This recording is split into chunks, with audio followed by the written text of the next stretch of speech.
Hi, Robin with Oxy-Dry, and another day, another carpet cleaning job. This is carpet is about 8 years old, and as you can see in the hallway, it's really quite deteriorated. The folks have lived here for 2-3 years, I think. A couple of kids and a dog and a cat. They cleaned it themselves. It almost certainly was cleaned prior to them moving in here, and it certainly has the help me I've been steam cleaned look. Kind of has that dingy, blotchy appearance. Just pre-vacuumed everything. Other than the fact that there are quite a number of these little dark spots all over the carpet, and overall it's not really in that bad shape, I wouldn't say. What are we doing in here? It's just got a fair amount of wear showing in the traffic areas and on the steps. I'll be doing the steps as well, and then there's an area right downstairs I need to do, and then I'll be going in here as well.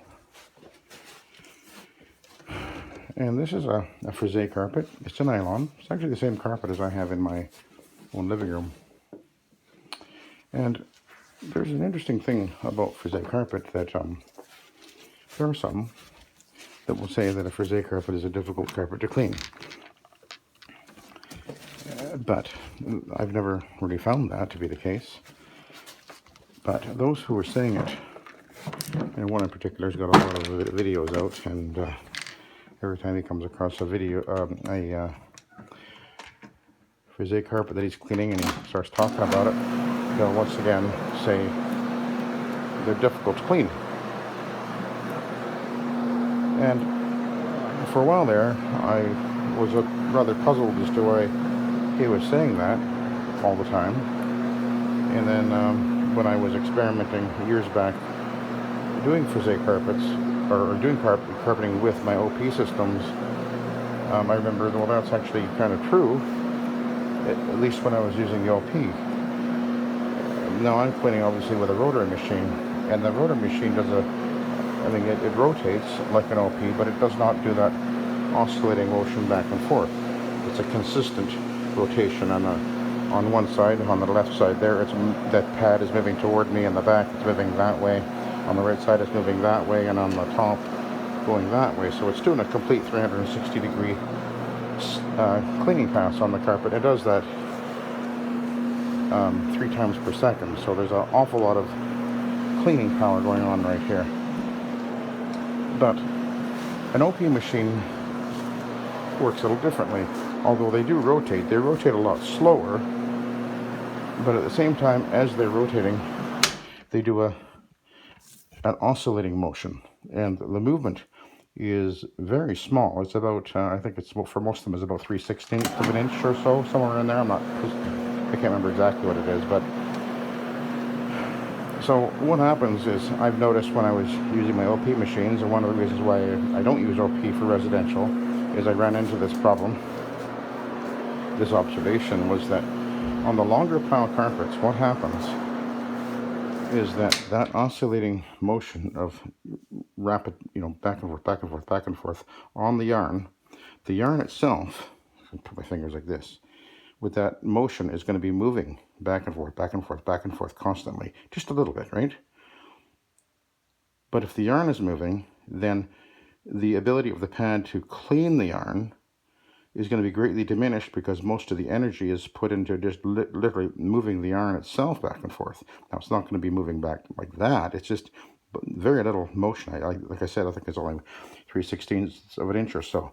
Whereas with a rotary, what happens is the pad comes over the carpet, and I'll do it this way. The pad will lay the yarn down and do a constant kind of a scouring of the yarn from bottom to top, just like that. And then it comes back the other way, and it'll lean the yarn that way because it's doing 360, so it'll go that way, and then it'll go that way, and back and forth in every direction. But it's constantly actually pulling the soil from the bottom of the yarn, or close to the bottom of the yarn as it can get, up to the top. And so that's the reason that I observed and learned in experimenting with the OP machine, and why I determined that OP, one of the reasons why I determined that an OP was not ideal for residential carpeting, because the longer the yarn, the more pronounced that effect will be, and the less effective an OP is on a longer pile carpet. That's my observation. Now, maybe some would argue with that. That's fine. That's what I've learned over decades of doing this. And whereas the rotary, nice, simple, it really cleans very well, particularly if you're using the right pads and the right cleaning products. And of course, you don't want to be using homemade concoctions,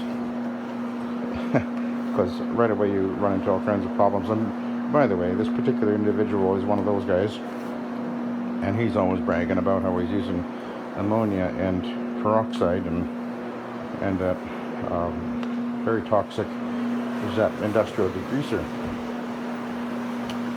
But you know what's interesting is if you're using ammonia and peroxide to clean the carpet, you don't have any emulsifying agent in there. An emulsifier lifts soil up into suspension, and if you're going to rely on the peroxide to bleach the carpet, well, that doesn't remove the soil. Now, obviously, the pads themselves are going to, but you're actually really limiting the cleaning power by not having an emulsifying agent, or a surfactant for that matter. And a surfactant lowers surface tension, giving the nice knot, giving the emulsifier the ability to cut through the surface tension of holding the soil and lifting the soil into suspension so that it can be extracted out. Either if you're using a hot water extractor, you do it that way, but with pads, you use the pads. So anyway, the Frieze carpet I find very easy to clean, no problem at all, and that's why using an OP machine. If someone out there is using one and says I find Frieze carpets are harder to clean, well, that's the reason. I don't find them hard to clean at all. It's a nylon. This one's a nylon anyway. Usually they are. And nylon cleans really well. It's a great fiber. Cleans well. Stands up to wear quite well. But the style of the Frieze is a little less performing than a harder pile or tighter pile. The Frieze is it's almost like a short pile spaghetti shag with a pretty loose denier, and the denier is the stitch count, the closeness that the fibers are to each other in the backing. It tends to be more of an open, a little bit more spaced out, so it doesn't have as dense a pile. And I have, as I mentioned, I have Frieze in my living room, and it's nearly 10 years old, and it's gone through, well, a few dogs, and it looks great. There's a little bit of wear showing in front of the couch now, but very little. But we get down and play with our dogs. With our previous dogs, the one that played the most on the floor was our 30-pound guy, and we'd get down on the floor and throw the ball back and forth, and he'd be tearing around and everything, and the carpet still looking good. And our new little guy, who I showed in our video just recently, he's a little lighter. He's about 20 pounds, but he's learning to chase the ball now in the living room, and so we're down on the floor, and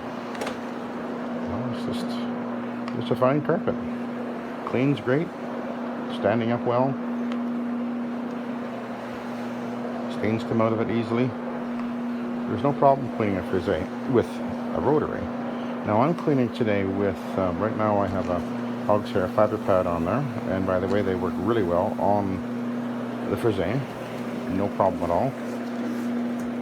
No issue at all. And I'm cleaning, I have Nanomax in the tank, but I boosted with Revive It Rocket, because the carpet overall had quite a blotchy appearance, particularly in the hallway there, so, and quite a few stains. So I haven't pre-sprayed anything other than pre-treating the more obvious stains that I've seen as I pre-vacuumed. And I used my all rug for that. I haven't pre-sprayed anything. So this is straight from the shower feed. And the hallway will be gone over extra with the fiber pad. I started in the hallway. Oh, gotta go into the closet here. Don't forget the closet. So I'll be going over with an Iron Man or two. We'll see what happens.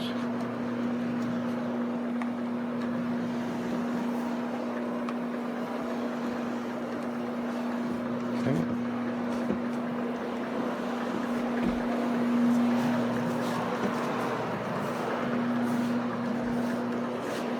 Now this room had a few marks on the floor.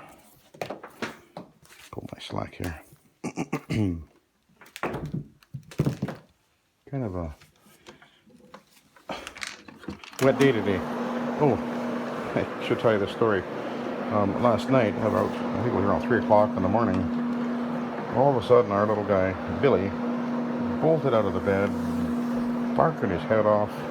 We heard this big bang and a crash and a thump, bump, bump, bump outside. It almost sounded like someone was running across the roof or something.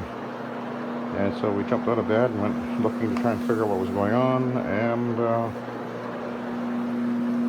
then I went out in the backyard. As I went out in the backyard and Billy went running across the yard, we have on the back of our house, there's a kind of a covered deck. And from the covered deck, a cat came bolting across the yard. And Billy went chasing after it. And then another cat came running out from the other direction. So, and then I noticed on the lower deck, we've got kind of a 2-step deck. I noticed a bunch of cat fur all over the place. So I guess they were having a scrap. Yeah. So that was exciting. So,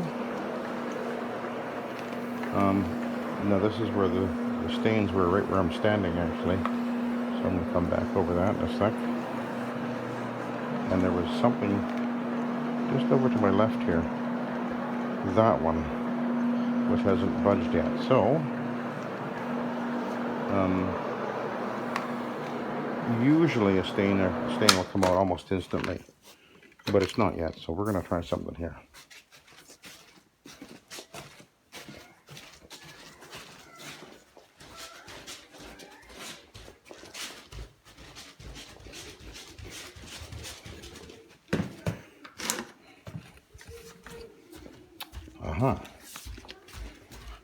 I have a hunch. This is what it needs.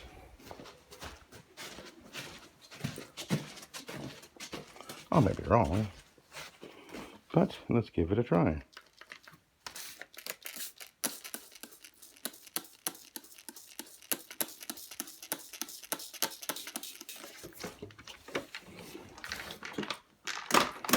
Two little girls is what they have. And that stain just came out, just like that. Now, isn't that interesting?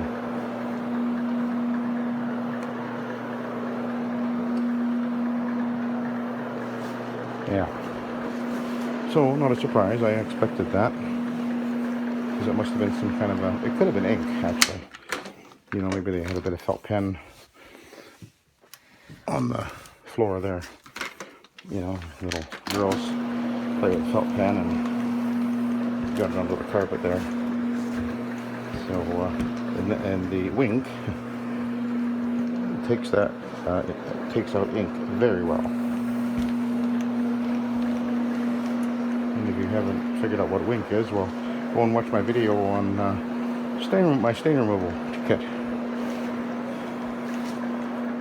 Because it actually is a tool that works very well. Chemistry tool, that is.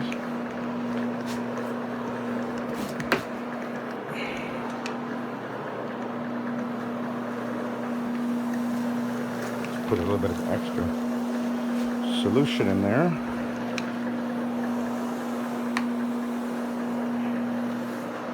Work my way out here, and there was, yeah, there was another mark right there. So let's see what happens if I hit that one.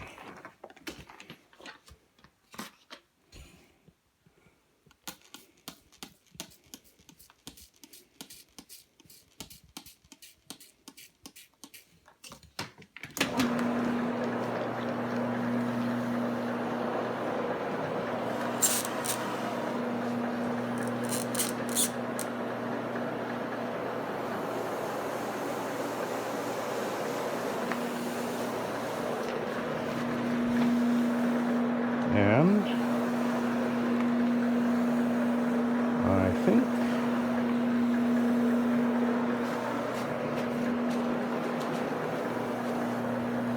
I think I got it. I think I see another one over here now too.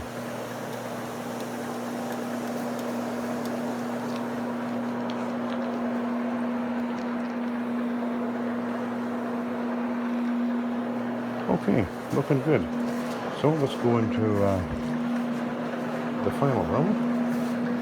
This is a playroom apparently, and there's a few stains on the floor in here as well.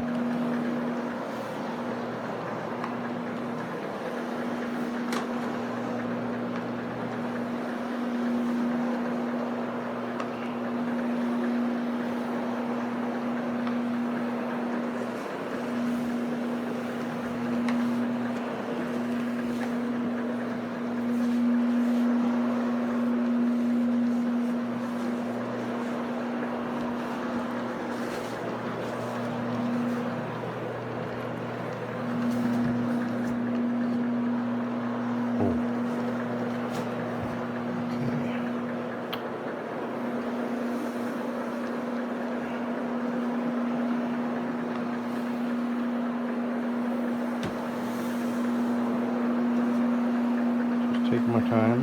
I'm scanning for stains as I'm doing this.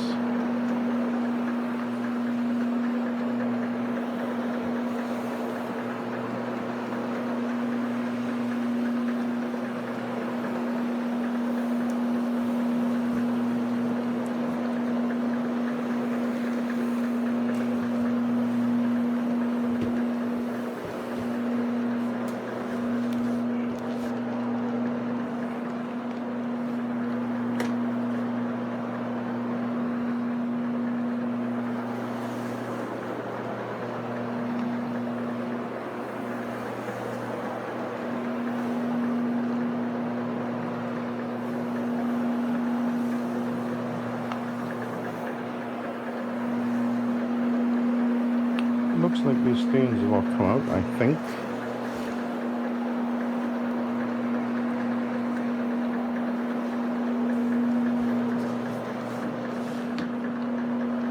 I want to go with a little bit extra here. I'm not really seeing them, but I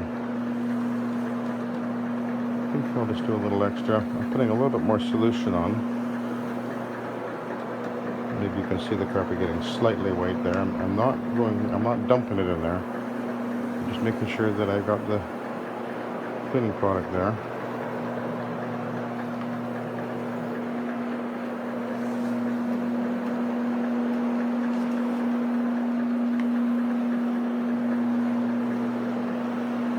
Okay, looks good. So now I'm going to work my way back down the hallway, back to where I began, basically. So it gets a little extra. Let's rub it on.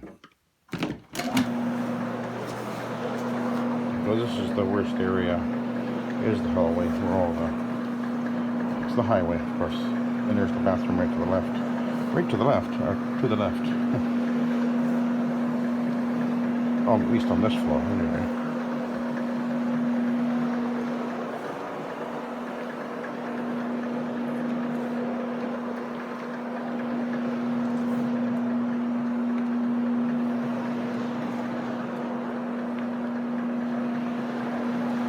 It's nice and easy. Let the machine work. Nice and smooth.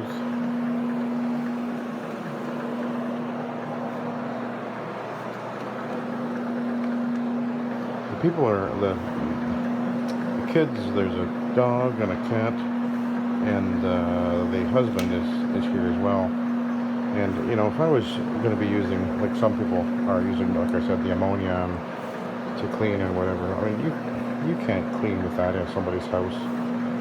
Man, the smell is just so obnoxious. I'm amazed that people do that.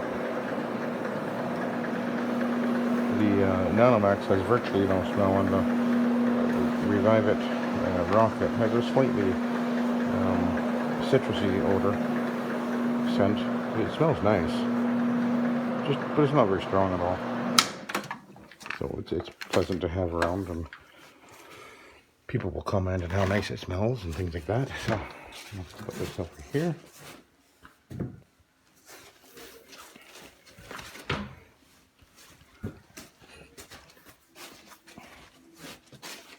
So I probably won't be adding anything, or very little solution as I go here. I'll just feel the carpet. Well, it's fairly wet, not terribly wet. It's wet, but not soaked by any means.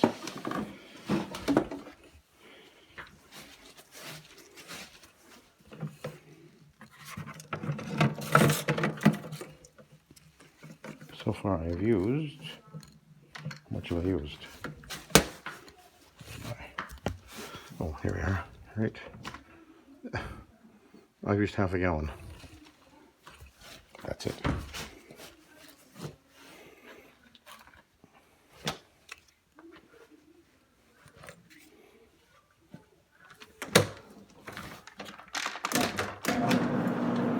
Alrighty.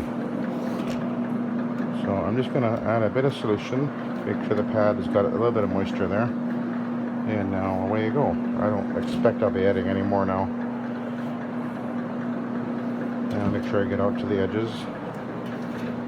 When I vacuumed, I did vacuum all the edges as well.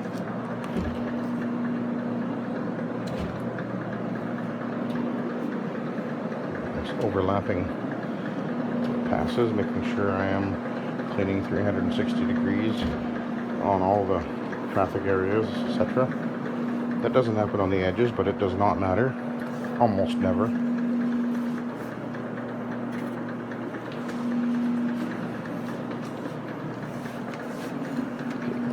Getting behind the door. Just like so. And we get in behind where the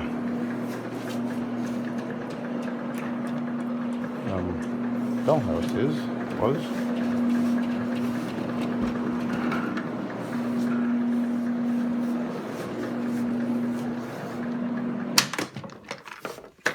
And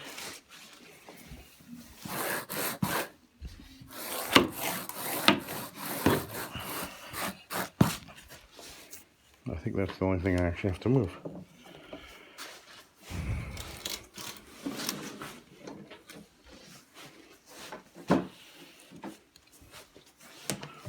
So put that back. Alrighty. Carpet's looking nice and bright now. Now there is actually peroxide in the Revive It Rocket. I'm not. It's the SSHP peroxide, which is a safer version of peroxide. If you go on the Bonnet Pro website, it'll explain all about that. It's much less likely to burn your skin if you get it on you. So, and the percent that's in here is calculated very carefully to be safe and effective. It's not just you know, glug glug. Calculated by proper actual chemists who developed this product, along with John Klesnick, the owner of Bonnet Pro. And actually this product has a health rating of 0. How isn't that amazing? So it is a very safe product. It works very well. Has citrus in it, peroxide, and has the AFT anti-resoiling protector built in.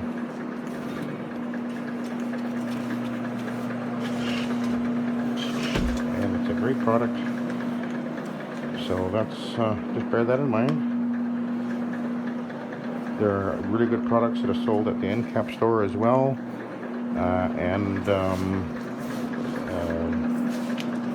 What's the other one? Back Away. Another good source. So, so many choices now that just weren't available just a few years ago. Things are getting better and better. The quality of the products, the performance of the products, the understanding of what's safe and what isn't.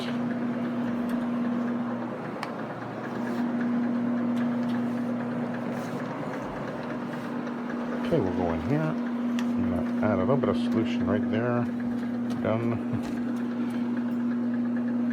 Because I didn't put the fiber pad in there, obviously. And whoops.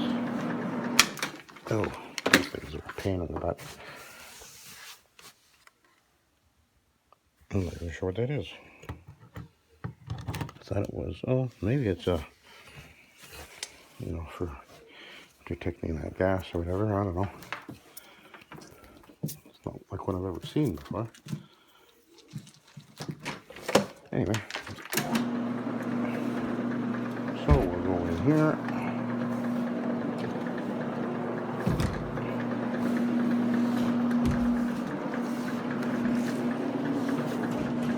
Open the door. I just added a little bit of solution. It doesn't go down instantly, by the way, so I usually, if I want it on a spot, I'll actually pull the valve before I get to the spot.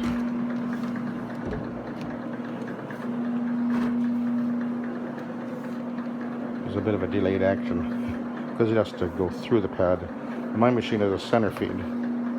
And, oh, let's just check something here. I'm center feeding, right? And I did a video the other day about the pad not getting wet on top. I've been cleaning away here. I have added solution a few times. This is my center feed pad. This pad is totally dry, right to here, right to about here. So there's a space. I'll put it down on the floor so you can see better. You can see it, I think. So that's it. The rest of the pad on the top is totally dry. If I was using the normal shower feed, which would be dropping down through the dry block onto the outer edge, then the pad would be wet on right over here on this outer edge, be totally dry all in the center. So there you go. Proof that you aren't soaking your pad when you're shower feeding and just washing the soil through and into the backing of the carpet because it's too wet, assuming that you're doing it correctly. And the key is, again, as I showed in my previous video, that you don't just dump the solution through. You do it with thought and skill and understanding of what you're doing, and you have no problem at all. And I've been doing it this way now for 27 years. Well, I did it actually before that, but I started Oxy-Dry almost 27 years ago, and I've always done it this way. And that's not true. I did experiment for a while. I started with shower feeding, and then after a couple of years I started doing the pre-spray thing. I actually, for a while there, I was experimenting with Pepsi sprayers and using air pressure to pump them up, and I'd pre-spray like that. I tried that for a little while. Mostly I did it that way anyway. And then after experimenting with it for a while, I realized that it's just not efficient. It means I have to carry something else in with me, and it wasn't cleaning better, and it wasn't certainly wasn't faster. It was slower because you got to stop and pre-spray ahead. Whereas with this, I don't have to stop and pre-spray ahead. So it's just more efficient and much more precision control of what I'm applying, where I'm applying it. So that's why I'm a firm believer in shower feeding. I just am. Well, this room is a little bit dry because of the fan. I can feel it. Pardon me. So the carpet was actually, I could feel a slight amount of drag. The carpet's launching. I feel it over here. I haven't gone here yet. Yeah, the carpet is almost totally dry right here. So that's why I'm actually adding a little bit of solution as I'm going, because I can feel the feedback up to through the handle. I can feel the pad dragging a little bit. So as soon as I feel that, I know I got to add a little bit more solution.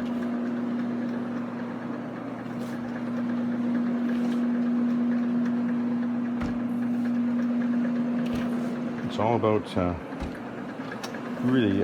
This is it's so precise doing it this way. That's the thing. I mean, I'm really wanting that balance of almost dry. You know, basically almost dry by the time I get to vacuum it. That would be ideal. And it does take some practice. I get it.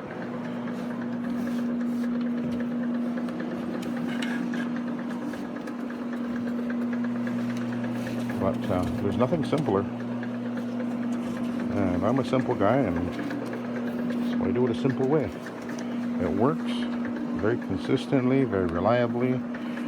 I mean, the only part, I don't have a pump or electrical or a switch to deal with because I don't have a pump on the machine.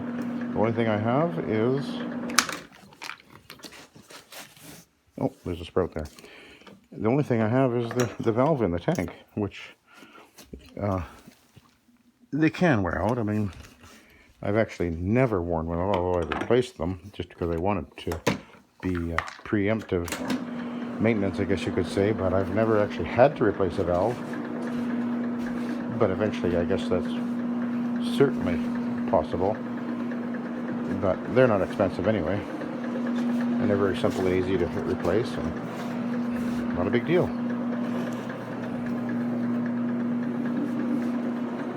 Which means, of course, if you don't have a pump, you've got a little bit less weight on the machine. And that's always good. You don't have the plumbing and a jet to deal with, and it could clog and cause you problems, and then you're out on the job and, you know, suddenly the switch stops working and now you can't clean because all you brought was your machine with the spray system on it. You didn't bring a pre-spray can. Yeah, anyway, it's so simple to do it this way. Okay, now again, there was a couple of stains in here, so I'm just really carefully scanning the carpet and looking for them. Go behind the door while I'm here.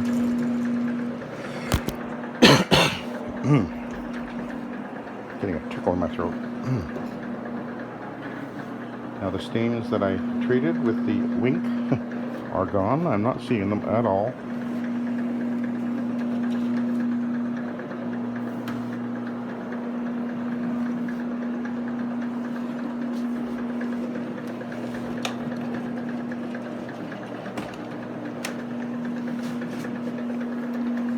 Adding a little bit of solution in here.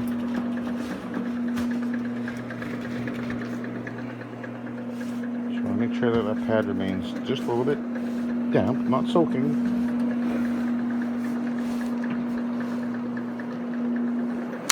Move the bed back to where it was. I think it was about there. Okay. It does appear that all these stains are coming out, no problem.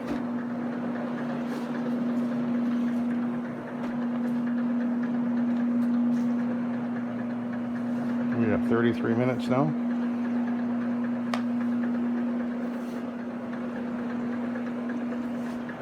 It took me about half an hour, a bit more half an hour to vacuum everything. I'll be vacuuming it all again. I can do that by hand, by the way, if you're wondering what I'm going to do there. I have a hand tool, like a doodle bug. Actually, I could use the carpet renovator too if I wanted to. I think I will. Just spray it and use the renovator. And cap it. Okay, let's go over here.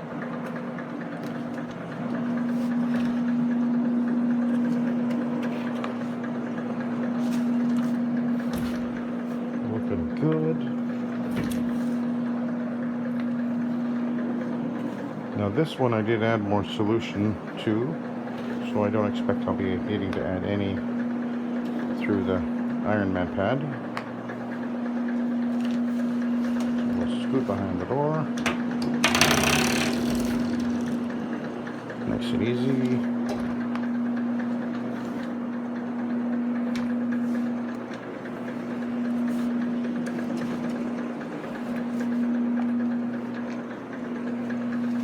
Carpet is looking really good. Not hard to clean. Piece of cake. Stains come out, no problem. Soil releases, but it is worn, particularly in the high traffic area. That where you're seeing that dark patching is wear. Yeah, actually, this carpet is in the hallway. It had a fair amount of what we call hedgerowing or fish scaling. Once you see that, you understand what I'm meaning. Just the carpet gets that weird, sort of almost a scalloped look in the yarn as it wears.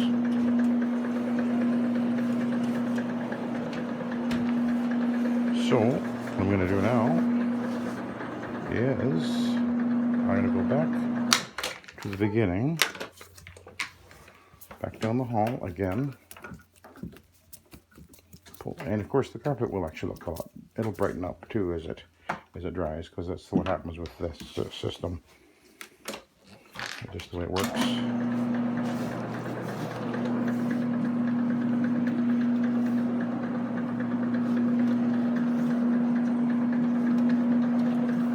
I'm adding a little bit of solution as I'm going here.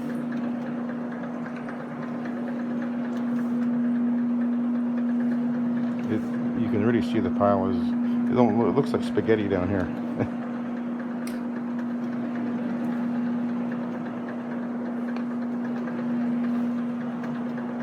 We'll go right up to the end, and then I'll take a look at the pad, and then I'll determine if I need to flip or not.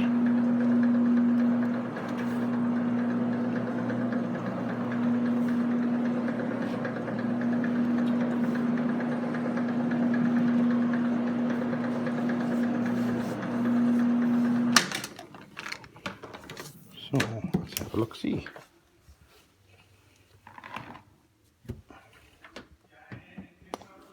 Not bad, but you know what? I'll at least do the high traffic areas. Why not? I don't expect to see much transfer on the flip side, but no problem. I'll run down the worst areas. I'll run over the worst areas just because. I don't have much going on today, so this room was good. Won't bother with that one.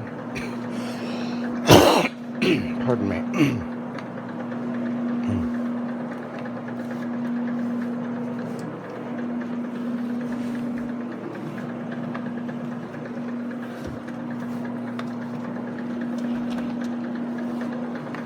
And then there was a kind of a little bit of a highway heading over toward this ensuite bathroom. Kind of a big bedroom, eh? This is in a really nice area of Kelowna. There's a lot of really nice areas in Kelowna. This area is called Kettle Valley. It's actually a very interesting little town, as it were. They made it like a town. They made it like a town from the 50s. The houses, most of them, at least in the core of this development, which they started doing about 20 years ago, I guess. They have all that 50s vibe. It's really quite cute, actually, with lanes on the back and a little garage in the back of the house, and it's quite the development when they start putting it in. The houses that they're building up around the center core are not more of a traditional, modern, big house now. All right, let's get this out of the way.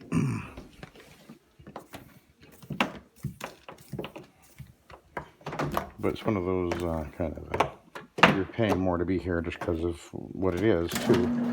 But what is it they say the average house price in Canada now is over $800,000, and these houses up here are, well, there's one right there. You know, these are houses over $1 million easily, so crazy. See a 2-car garage. Maybe I can show you a little bit out the window here.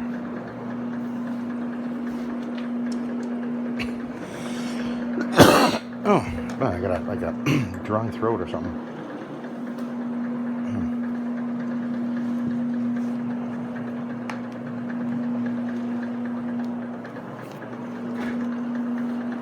Let's have a peek out the window, see if I can. Yeah, you know, kind of, that's what, this isn't the core of the town, which has the 50s style houses, obviously, but this development is kind of on the outskirts of it a little bit. But they still call this Kettle Valley, I guess. So, all right, let's head over here, back into this room.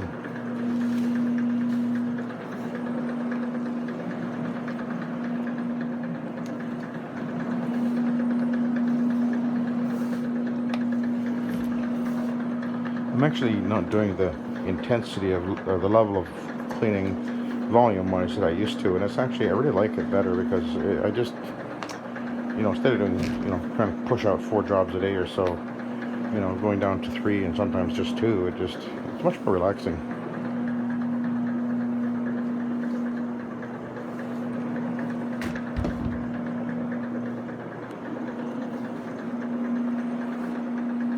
But what's interesting is most of the jobs I'm getting now are big jobs, so I can go out and do one job and make, you know, well over $1,000, which is better than going out and doing 4 jobs and doing over $1,000, because I'm not running around and, you know, spending the gas and all that. So, not that gas is that big a deal for me, actually, because I have a Nissan NV200, which gets about 26 miles per gallon.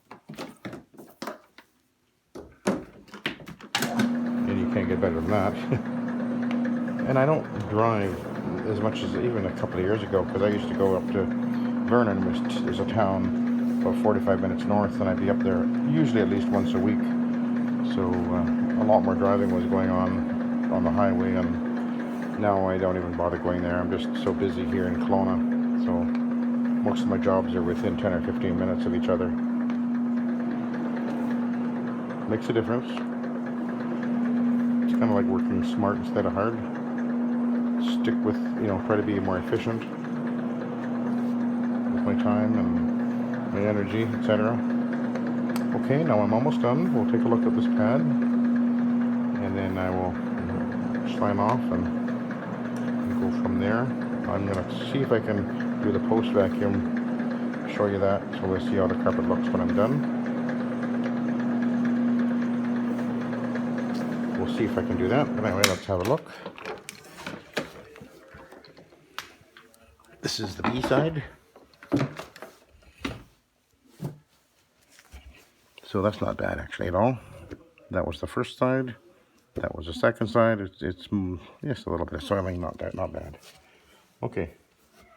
And the rest will be taken care of with the encapsulating. So that's it. I'm done with this. I'm going to go and pre-scrub that landing, and I've got to do the steps yet and the area rug downstairs. So we'll catch you later. So thank you very much for watching, and have a good day. Bye now.